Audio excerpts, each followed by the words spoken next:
Yo, guess what? Back with another one. Yeah, back here with another video. It's another week. It's another day, another time. And it's amazing because I wonder how these videos are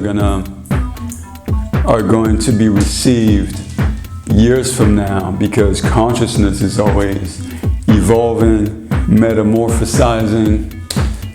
So really, I'm curious to see how even I evolve and transform throughout time. And today, I'm gonna dive into another topic.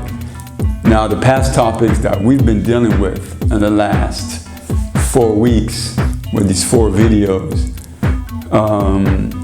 have been quite the topics, haven't they? Maybe for some unbelievable, maybe for some like too much. I understand why many actually don't want to talk about it, because they feel that by talking about it, they're helping it become a manifestation into the physical world. And I used to think that way. And I stayed quiet about a lot of things, focusing on the positive. And what happened is the things that I chose to kind of not talk about or focus my energy on because I thought I was feeding it, still came. They still rose, and they came stronger than I could even imagine. 2020 was a huge awakening, wake-up call. And I found through that actually, no, by bringing things to the surface, it's like doing shadow work, bringing up things that are scary to talk about, bringing up things that we're like, man, this is too dark, let's not even get into that. By bringing it into the light, we're able to acknowledge it, see it, so that we can do the healing work to dissolve it, transmute it, and go beyond it. Now, this week, I'm diving into a new topic, which is privacy tech. And after talking about the whole smart city idea and the whole CBDC thing and all these things, privacy tech is the next one to get into. And really, what got me into it was censorship by big tech. The fact that they were censoring information that was helpful and empowering, and so many people were able to see through it that for them, they decided to censor people. And when I saw that, I was like, I gotta get off these platforms.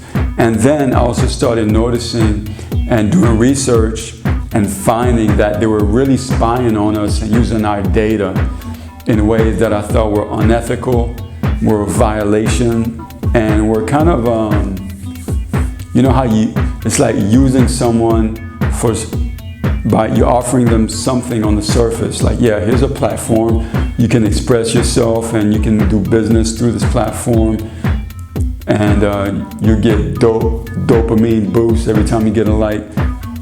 And then, without telling you, we're gonna use your data for things that you have no idea.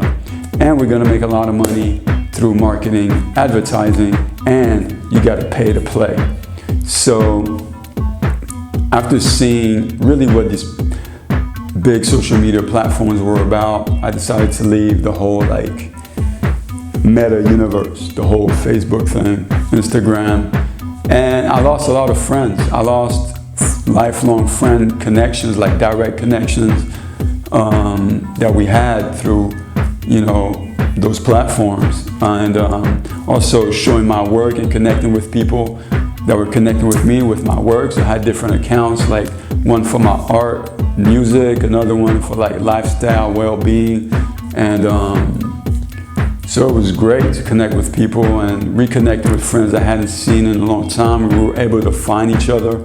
So these platforms are awesome for so many reasons. And but then when things started to really happen in 2020 and seeing like all the different attacks by people, as soon as you were exposing what was really going on behind the pandemic, I saw what it was doing, and I felt like I didn't want to be a part of it. And so there's various reasons here, but I'm still on YouTube, and I'm still on a couple of platforms, but not on apps, not on social media platforms where you need to have the app on your phone. And this goes to the topic of today, which is privacy tech. So when you have an app have permissions to your content, to your photos, to your videos, to your microphone, to your geolocation, and other things. Like Siri is always listening to you and analyzing everything you're saying. It's geolocation, locating you where you are at all times. So all this data, I think, should be more private than, being tracked all the time. And there's so many trackers now. It's like, it's not easy to get around that, especially if you're in the city, aka the Matrix. It's such a big topic. It's such a big subject that I'm for sure gonna leave out so many aspects. And these videos are just really kind of a quick overview. They're just quick, like improvisations, freestyles, you know what I mean? Just to share something quickly, a message, and then you can dive deeper into it on your own, because there's so much information out there for you to find what you need to find. And do it now before they really lock down the internet. And collect as much videos and content and information as possible. Download it to your hard drives so that you can distribute it to people in the future.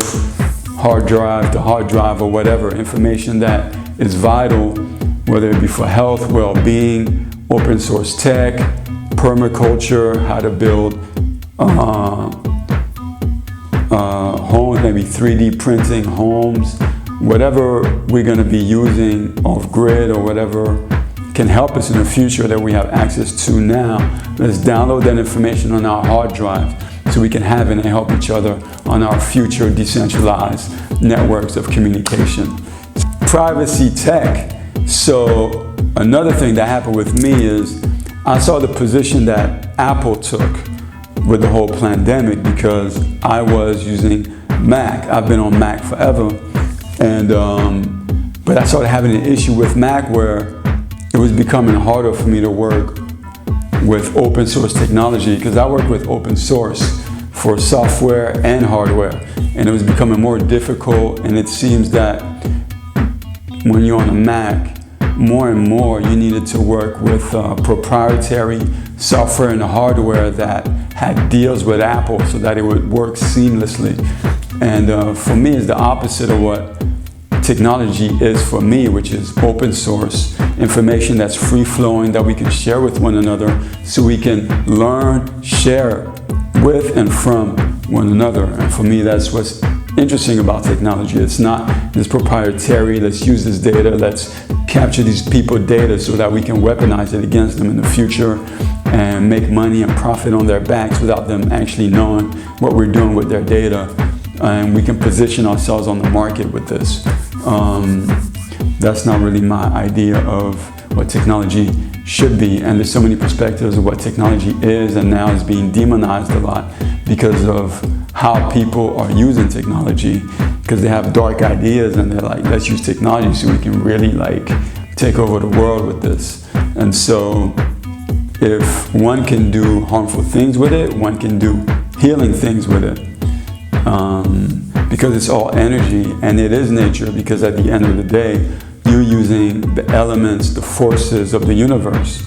And with technology, you're primarily using electricity. But it's all about the invisible forces. Magnetism is another one. And so electricity can be used in a beneficial way, and it can be used in a harmful way. Our body is electromagnetic, so that's who we are. In terms of our physical body, our bodies are conductive. We function, our energy source is actually minerals, salts. Salts are conductive. That's what conducts the energy through our body and conducts electricity through our body. And that's how synapses happen in our brain with our neurons, electric pulses. Same thing with our cells. So to demonize technology is not understanding. Now I understand how it can be harmful in terms of too much radiation, You know, having a phone, Wi-Fi, too much Wi-Fi and this and that. And there are solutions for that, like grounding and also being aware. Because also with so much information, with Wi-Fi everywhere, there's so much information in the air. And you sending all these pulsations, like information's going like all over the place. And of course it's gonna have an impact on the body, on the mind, on the cells, particularly in the body, as well as insects and smaller life forms. So it's good to pay attention to that so we can ground ourselves and use technology in a more intelligent way, and not in an ignorant way. So yeah, I'm learning every day, and it's a process. It really is. So to get back on the topic, privacy tech, I decided to leave Mac and I went to Linux, and that's been a life changer. And with Linux, it's open source based. I got more into open source, I would say, software. So I left all the proprietary software, went to open source software instead. So for me, it wasn't too hard to make the transition from Mac to Linux, because most of the tools I used are already like open source based, like Arduino, open frameworks. So I was able to make the transition pretty easily, but it still was challenging. I'm happy I had a friend to help me. So you may need to find a friend that helps you when you transition for the first time from Windows to Linux or from Mac to Linux. But it's worth doing, because you'll be entering a world of freedom when it comes to your digital life and to digital content. So rather being on these big tech companies using Apple or Windows, you'll be using Linux, an open source software where your data, your content doesn't belong to these companies. And you have layers of privacy that you didn't have before. And I also saw how these companies were like trying to control the way people who bought their devices move in the world. With the whole pandemic, with the whole COVID-19, like trying to tell people to go get tested and geolocating people. And for me, it was very intrusive, and they went too far. So for me, it was like, all right, it's time for me to leave these companies because they're absolutely out of their mind. I don't believe in the nonsense that they believe in. And I see what their agenda is, and I think it's wrong. And now they're trying to act like they're the government, which is a global government or earthly government, because they cross borders since they're on the internet. And I'm seeing how they act. So I'm like, yeah, I don't want to be part of their nonsense. I'm disgusted by these companies, and I'd rather empower myself with open source tools. And so if you see anyone, any entity trying to block or stop open source tools, that means they're just trying to enslave you and control you as one of their objects. So pay close attention.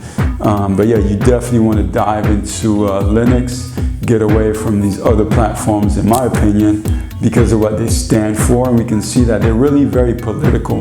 They stand on one political side of the arena, and they're all about a political agenda. And they're spying on us like crazy with these devices. So pay close attention and get with this privacy tech, for real. Now, when it comes to mobile devices, that's a big one. Why is that one so big? Well, because everyone has a mobile device, everyone needs to communicate. Even the people out there who hate technology, who despise technology, who think technology is evil, is the worst, and we're all gonna die because of technology. Even they're using technology. But what's funny is that often those are the people that are using the big tech technology. They're not even using the more privatized, the more private tech that, you know, shields you and protects you from this kind of big tech tyranny. So here I have what's called a Fairphone, which is designed to be an open phone, so I can open it and I can also replace every part of the phone. And it gives me more control, more access SIM card. I can have a couple of SIM cards, SD card. So it's awesome. And also this company, according to what they say, every single part of this phone, it's called a fair phone because it's supposed to be part of the fair trade and it's supposed to be no slavery involved from the beginning to the end of the making of this phone. So I rather support these ideas.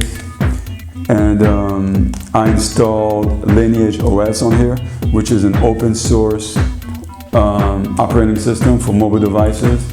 There's also Calyx OS, which looks pretty cool. There's also Graphene OS and others. And I think this is going to become bigger and bigger as people seek for more privacy from the big tech, social media platforms, and hardware companies. So you can install your own operating system on your phone. Now it's pretty techy, and if you're not a developer, it may be too much for you, so there are companies that sell them already with the operating system on it and all the apps you need.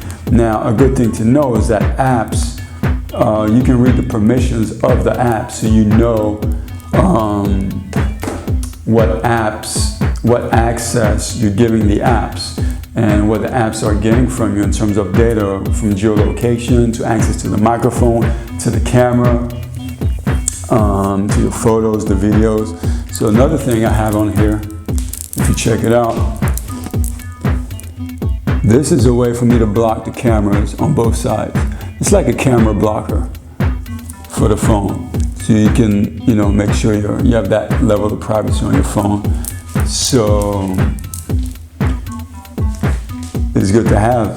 So there's different layers of privacy that we can have and that we should have when it comes to technology as we move into this super tech digital age where as it goes by, it looks like there's more infringement upon our privacy and freedom. So we need to stay clear on what's going on so we can make smart decisions to keep our private life private and protected. And this is becoming more and more important by the day, by the minute, by the second. So it's good to educate ourselves on these topics and go online, search, and get the information you need, and then apply it to your life. And it's not necessarily an easy transition. If you're used to the world of Windows or Apple, to go into Linux is more hands-on, and it may be challenging, but it's worth it. And I know this is tough for the non-techie people and for the people that hate technology, but if you're using technology to communicate for video, for business, then you definitely want to step your game up. So that's what we're doing. And then I started discovering social media that is decentralized, that's open source, that's on Web3. Now I think social media, a lot more are gonna have also digital wallets in them so we can make transactions between one another. So we are our own bank and we can make transactions. And so a lot of great things already here, already exist. We already have solutions. So if anyone is complaining about anything big tech, well, just get off of it and let's connect on these other platforms that are already here. If you want more privacy, there are possibilities for that. If you don't want to be on platforms that censor the voice of truth because they want to keep brainwashing the global population to control them like slaves, then there are platforms for that. You just need to ask questions, ask your friends. You're here right now, so hey, you know what's up, you're getting solutions. So for you, it may be your first step, or you may already be super ahead of the curve, and you can help other people. So it's about us helping each other. It's kind of the open source culture that I come from. Another aspect of privacy tech, are finances. So for this, check out our music video, Pay Me in Monero, XMR. Check out the video, myself and Margot. You can also support us in Monero. But the music video is about spreading this message of privacy when it comes to technology. Most transactions are becoming more and more digital. we can use digital tools that give us privacy. And Monero is a privacy coin, a privacy crypto that enables us to transaction privately so that only you and me know the transaction is happening. Just like using cash that we've been using forever, but it's just in the digital space. And so it's vital and important in the times that we're in now. And once you get your Monero wallet, then your wallet makes you become your own bank. You are now your own bank. You don't have a bank, you are the bank.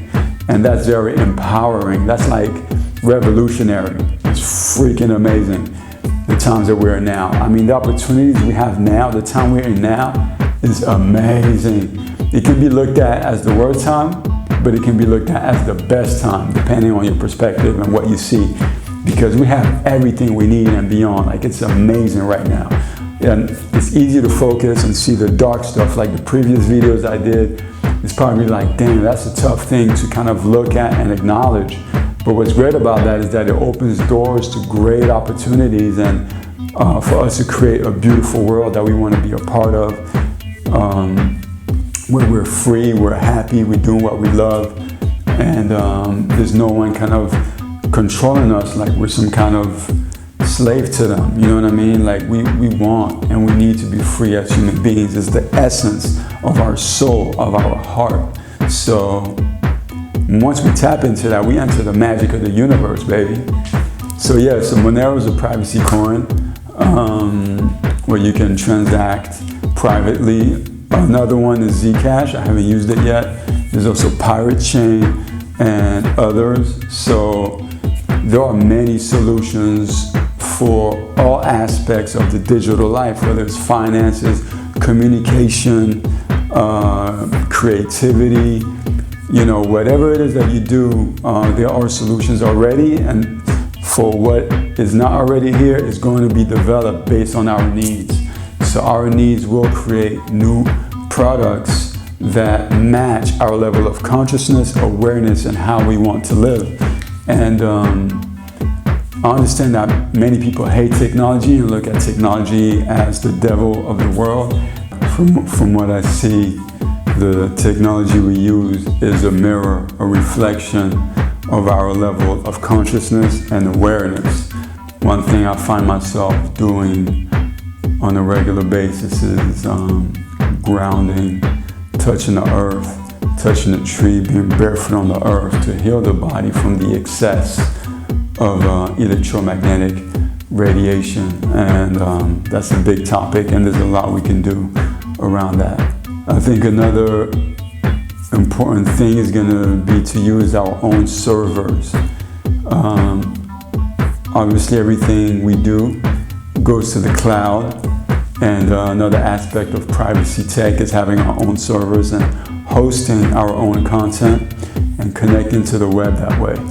And that way we're just in control totally of our own content. It doesn't belong to anyone else but us. And so that's something I definitely want to learn and get into. And yeah, I found that to be very empowering to have our own server. And I think that's leading us into the future.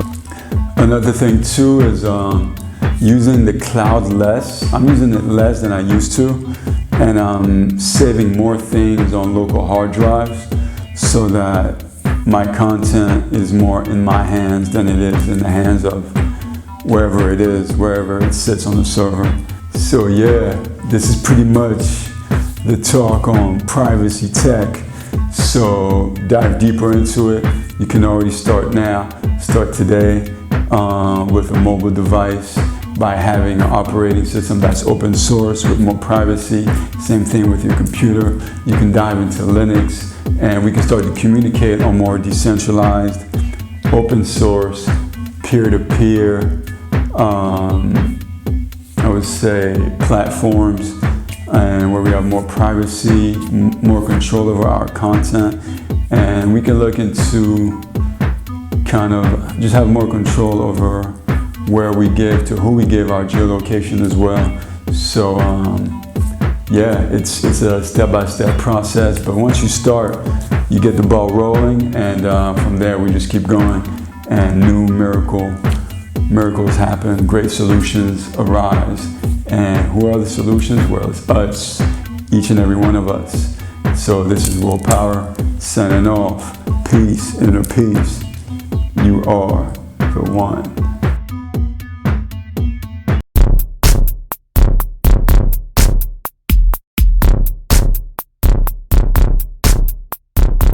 Willpower Studios.